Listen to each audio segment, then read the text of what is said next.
You know what also gets me is that she always feels like she picks the wrong men, and then all of a sudden she's like, and now I'm in love with the shape-shifting grizzly. What?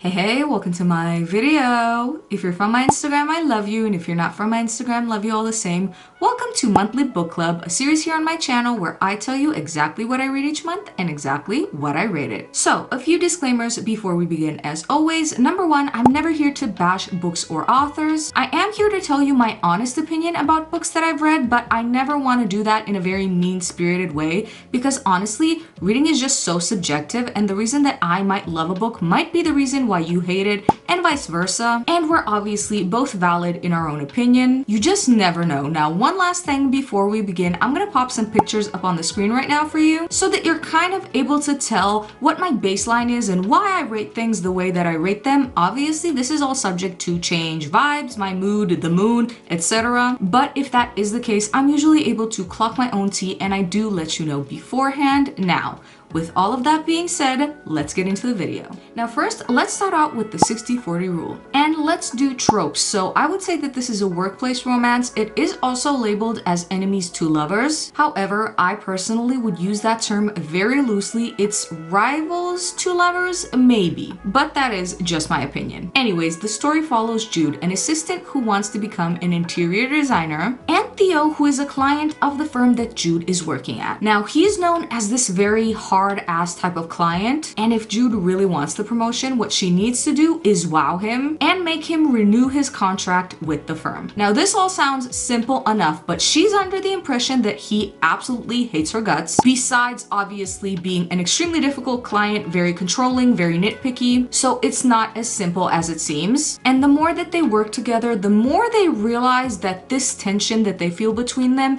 is going to be pretty hard to ignore, and that they're going to have to come up with some rules per se if they want to indulge in what they got going on, okay? And that's all I'm going to say because I don't want to spoil it. Now, my review, I would rate this 4 stars and 2 chili peppers. Honestly, I thought that there was great chemistry between the couple, and I was rooting for them the whole time. And it is a slow burn, but it's that really good slow burn where there's just enough tension. Parts of it were also very funny because of the banter between the main characters, and I really always appreciate that. All around, I would say this is a pretty well-rounded romance. Now, I do have a couple of things to say though. Some parts of the plot did have plot holes, and there was one little thing with one of Jude's co-workers that wasn't fully resolved by the end, and I kind of hoped that it would have been. And there also was no epilogue. Now, I really love and want an epilogue, but there just simply wasn't one here. However, with all of that being said, I kind of giggled and was kicking my feet so much during reading, and that's why this got such a high rating from me. We're moving on to Lights Out. Now first, let's do the tropes. This is definitely a dark romance, also a contemporary BDSM type of novel. So it's about Allie, who's a nurse, and obviously her career definitely takes a toll on her, so when she gets home, she likes to unwind by scrolling on social media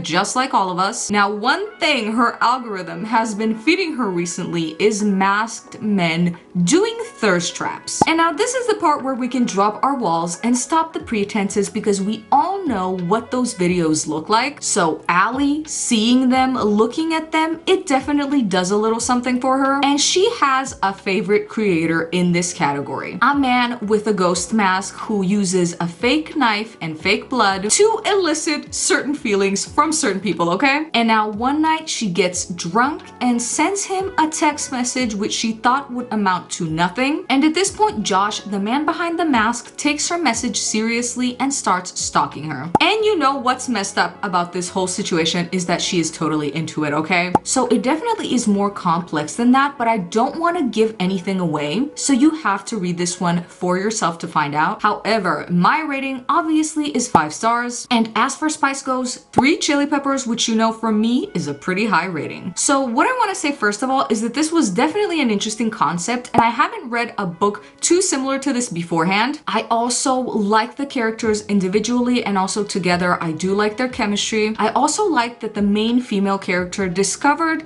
who the masked man is all on her own. Like, it wasn't something that was revealed to her, and that's kind of what I expected would happen. But no, because she is a very intelligent and smart, she figured it out on her own, and that definitely added another little fun layer to my reading experience. Now, what I liked about the main male character is that he was funny. He was definitely a golden retriever type, despite this being a dark romance and him stalking her, okay? And he's also very caring, and this has a very unexpected twist to it, to where the plot really thickens. Now, this is a very slight spoiler, but you still might want to skip ahead. The twist was mafia related, and that was definitely kind of random and out of the blue, but you know what? This was such a fun read that I definitely didn't care, as you can clearly tell by my rating, okay? Giggles all around from me for this book as well. Now we're moving on to Trapped with You. So this is a high school second chance romance, and here's a brief summary for you. So we're talking about St. Victoria's High School and their annual initiation night. Now, during this night, cheerleading and hockey teams pledge their allegiance, shall we say, to a secret society within the school. Obviously, as you can imagine, this is a night of dares and debauchery, and the main characters of this book, Ella and Cade, get paired up together, and obviously that means that they have to work together, even though they supposedly hate each other's guts. As you can imagine, that is definitely not the case, and that's why this is a second chance romance. Now, this one, you guys, I really wanted to love it, but for me, 2 stars and 2 chili peppers. I would say up until about 50% of the book,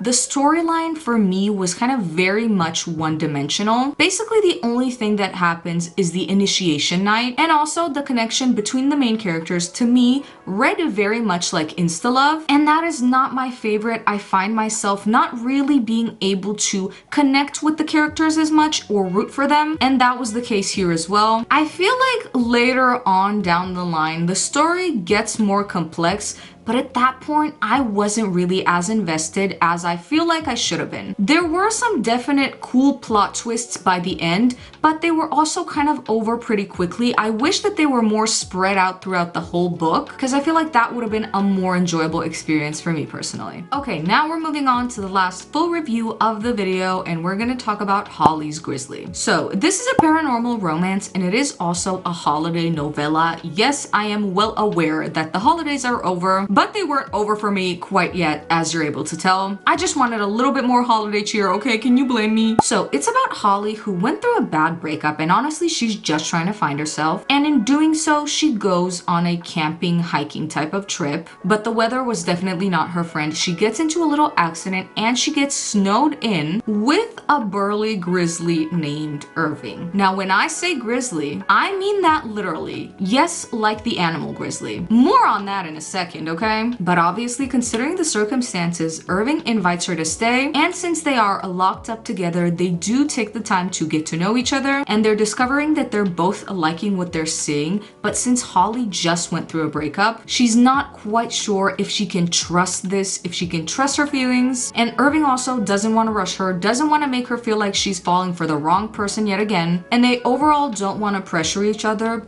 but they also want the snow and the blizzard to definitely last longer, if you catch my drift. I love saying "if you catch my drift" 10 seconds after I said something so painfully obvious that there's not a single person that didn't in fact catch my drift. That's my little beige flag, okay? So for me, this was 3 stars and 2 chili peppers. Overall, it was really cozy, and I did in fact enjoy it. However, it's a little difficult to explain. So let me start off by saying that this is the 4th book of a series, and I personally read it like a standalone. So I don't know any of the backstory from any of the previous books. I only know what I read in this book. And so with that being my experience, the paranormal twist of Irving being an actual grizzly bear who can shapeshift seemed weird to me, but also an interesting concept. But I will say that I'm not sure if it really added anything to the story overall. Like, the paranormal aspect of that could have been there, but it also didn't necessarily need to be there. Honestly, if Irving was a human,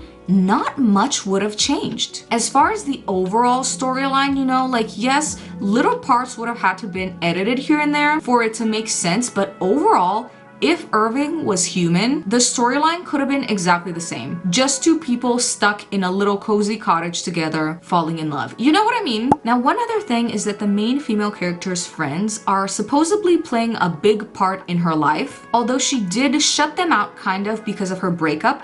But they were mentioned when she got to Irving's cabin. But then honestly, in my opinion, they were kind of pushed to the side and really rarely ever mentioned besides that. Like, I wish we at least had a callback to them in the epilogue, if nothing else. But again, what you have to consider is that this is a fourth book in a series, and honestly, I read it as a standalone. So the author might have written more in depth about those relationships in prior books. Just like the paranormal aspect could have made much more sense and could have been explained in much more detail in the other books as well. But again, that was not my reading experience, so I'm just telling you what I got. However, I will say, because it's a novella, it was a pretty quick read, and overall, I did enjoy it. Okay, people, now we're gonna go on to rapid fire reviews, which is where I just quickly tell you about the rest of the books that I read this month. Now, if you want me to speak more in depth on a certain review, I could definitely do that at some point later on, but if not, we're just gonna leave it at this, okay? Here we go. So, Sweetling, 4 stars and 3 chili peppers. What I love about this author is that her side characters also are just amazing. Like, her side characters could also be main characters, and in my head they definitely are. And one thing I'm gonna say about the smut is that there's blood drinking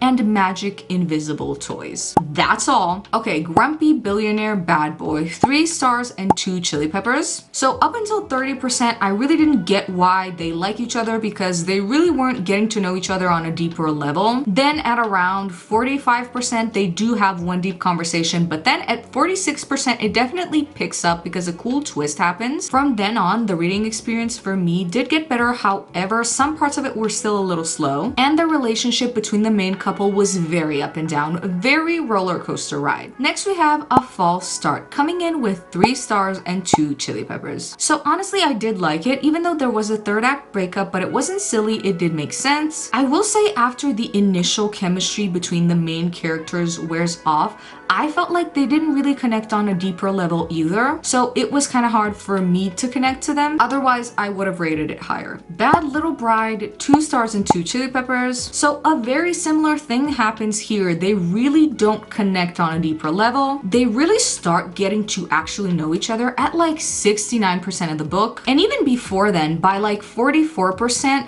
not much of their relationship evolves. And also their arrangement wasn't really explained in detail, so I really didn't get the whole thing. We're moving on to Make Me. It got 2 stars and 2 chili peppers. Again, with the Instalove, I am so tired of the Instalove trope. It is really not for me. Although I have enjoyed it a few times if it's written really well, but for me, this one wasn't as enjoyable because there would be smut scenes, which were really long, and then it would cut to them sort of doing life together, but those scenes would be really short, and then we go back to the smutty scenes that are really long, and they really start getting to know each other at like 60%. Again, way too late. But there is a lot of smut and it is pretty dirty. So if that's what you're looking for, maybe you'd like it. And with that, we are done with today's video. If you made it this far, you are a shapeshifter who shifts from cute to gorgeous at your will. And thank you so much for watching this video. If you liked it, please consider liking, commenting, maybe even subscribing, and I will see you in my next one. Bye.